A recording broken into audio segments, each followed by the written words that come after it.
Se disputaba un nuevo superclásico en Paraguay, Cerro Porteño versus Olimpia, el encuentro fue en la Nueva Olla, quédate que te muestro el resumen de todo lo ocurrido.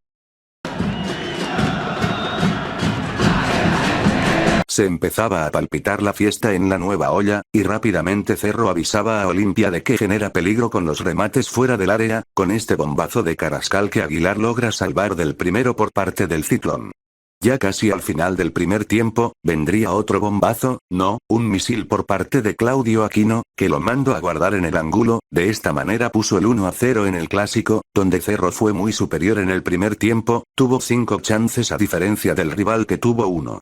Sin dudas fue un tremendo golazo, no lo tenía a Claudio con las pegadas desde afuera del área, sin con los tiros libres, pero en movimiento no lo veía y míralo, golazo para subir el marcador y para que termine el primer tiempo.